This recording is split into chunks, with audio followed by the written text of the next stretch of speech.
অবশ্যই যাবে। অসংখ্য ফিন্স কিন্তু দুনিয়া শেষ করতে পারবে না। তাহলে তিনটে কথা কিন্তু হয়ে গেছে। প্রথম, গরম পানিকে বহু ভাগে ভাগ করে কমায়, তারপরে টিউব কিছু নেয়, ফিন্স কিছু নেয়, তারপরে তো বাতাস আছে। দেখো দেখে দেখে বলতে জি পারো। স্যার, জি স্যার, জি স্যার। গরম পানিকে বহু ভাগে ভাগ করে, টিউব নেয়, ফিন্স নেয়, তারপরে বাতাস তো আছে। বাতাস ঠান্ডা পানি। ঠান্ডা পানি। এই পানি এখানে যে আসবে, আসে আর ভেতর দেবে, ওপর দিকে কেমনে দেবে? পাম্প, যদি বলে পাম্পের পাম্প, সাহায্যে। হ্যাঁ উত্তর সঠিক। পাম্পের দ্বারা প্রেসার দেয় ইঞ্জিনে ওয়াটার জ্যাকেটের মধ্যে দিয়ে দেবে। জি স্যার। যদি এর তাপমাত্রা 180 ডিগ্রি ফারেনহাইটের বেশি থাকে, তাহলে শোষণ করে নেবে ঠান্ডা পানি, ওই গরমটুকু শোষণ করে নেবে, নিয়ে এই দিকটা দেবে।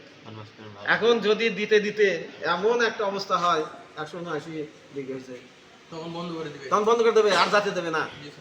জাবাত দিলে কি ক্ষতি হবে?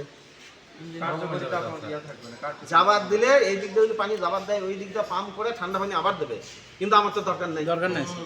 হ্যাঁ, তখন আরো গরম দরকার, এই জন্য বন্ধ হয়ে যাবে। যদি বলে কেন বন্ধ করে দেবে, খোলা থাকলে কি হবে বলতে পারে না। জি স্যার। তখন বলবা এখন তো এটার তাপের দরকার, যদি খুলে দেয় ঠান্ডা পানি দেয়, যা কম আছে আরো কমাবে, তাহলে তো কার্যকরী। এই কথা বলতে হবে। ওই যে কেউ বললাম স্যার আমি বললাম এটা কিন্তু হবে না, ডাইরেক্ট হিট করতে হবে। রাইট। হ্যাঁ, ডাইরেক্ট বলতে হবে, এখানে তাকাও তুমি। টপিকে আমি লেখা দিতে পারবো না, ওটা কথা লিখে দিতে পারবো, কিন্তু লেখা দেখিচ্ছি ওটা মাথাতে ওই পর্যন্তই শেষ। হ্যাঁ, এখানে বলতে হবে তুমি দেখাও, এখানে হাত দিয়ে দেখাও। সেটাই হচ্ছে প্রকৃত শিক্ষা। এই পানিটা ওয়াটার জ্যাকেটে যাবে, হাত দিয়ে দেখাও কোন দিকে। হ্যাঁ, একেবারে ডাইরেক্ট হিট করাবে। আর আমাদের জন্য সেটাই ভালো। রাইট। হাত নিয়ে যাও, হাত তুমি দিয়ে দাও, তুমি হাত থেকে নিয়ে যাও, হাত থেকে নিয়ে যাও। জি স্যার, এটা একদম বেসিক। লিখে দেই লোয়ার ট্যাঙ্ক থেকে একটি হুজ পাইপ আছে, ওই হুজ পাইপের সাহায্যে পাম্পে যাবে বললে না বাবা এটা হবে না, আর গুনকে জিজ্ঞাসা করবে। তা আমাদের জন্য তো এটাই সহজ, হাত নিয়ে যাও, ঠিক আছে বলবে, আর জি স্যার, নিয়ে যাও, জি স্যার।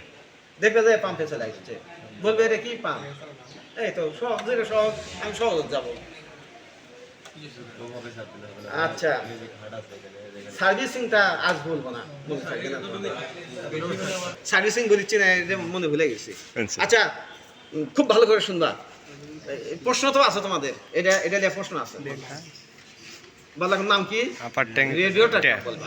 ক্যাপ। এটাতে কি করা হয়? পানি দেওয়া হয়। আসল যে কথা সেটা হচ্ছে আর কি কাজ করে,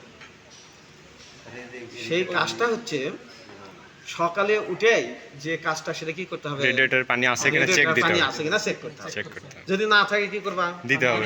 পানিটা ভরে দিলা। এখন তুমি গাড়িটা নিয়ে বার হইছো, নাটোর যাবা। কিছু দূর যাওয়ার পর, অর্থাৎ গহির বা জামাদার যা পার হওয়ার পর পানি গরম হয়ে যাবে না? হ্যাঁ, অনেক গরম হয় কিন্তু, মানে এখানে একটা এটা খুলে, এখানে যদি খুলো না, চোখ মুখে উঠলে চোখ মুখ পুড়ে যাবে। আচ্ছা আচ্ছা। সাবধানে খুলবা কোনোদিন যদি এমন হয়। যাই হোক, আস্তে আস্তে হয়তো খুলছো কোনো কারণে, ওখানে একটা ডিম দেওয়ার সিদ্ধ হয়ে যাবে, তুমি খেতে পারবা, এত হট, এত গরম হয়ে যায়। বাবা। এখন আমাকে বলবা, তুমি ভুড়িয়া পানি নিছো, পানিটা গরম হয়ে গেছে, তাহলে ওই পানি আয়তন বাড়া যাবে না কমে যাবে? হিটে তো আয়তন বাড়বে স্যার। আয়তন বাড়বে। আচ্ছা আচ্ছা, রাইট। এবার বুঝতে পারছি। ক্লাসে একদিন বলিনি, কৌতুক করে বলিনি যে অর্ধেক পাতিল দুধ নেছো, জাল দেয়া ভরে গেল, মনে মনে খুশি হওয়ার কিছু নাই,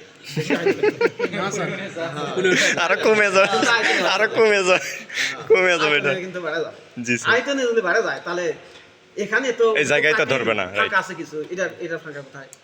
তাহলে অতিরিক্তটা কোথায় যাবে? এখানে একটা দুটা ভালভ আছে, প্রেসার ভালভ। এটা যদি উপর দিকে আসে, দেখো তো যখন উপর এই ছিদ্রটা এখানে আছে, যাবে কেমনে? ওই যে উপরটুকু চাপ পায় উপর দিকে গেল, এখান থেকে এখানে উঠে আসলো, তাহলে ফাঁকা হলো না? এই যে ছিদ্র বেড়া আছে, এই দিকে ওভারফ্লো হয়ে বার হয়ে চলে। আরেকটু নিচে এই আবার স্যার, এটা হচ্ছে একটা স্প্রিং আছে। এটা দুটোই দেখাবো, ওকে স্যার। আমি দাগ দিয়ে দেখাবো, এখানে একটা দেখাচ্ছি তো, দুটো আছে, দুটো দেখাবো। আচ্ছা আচ্ছা, তো বুঝতে ওভারফ্লো পারছি। হয়ে বার হয়ে চলে গেল।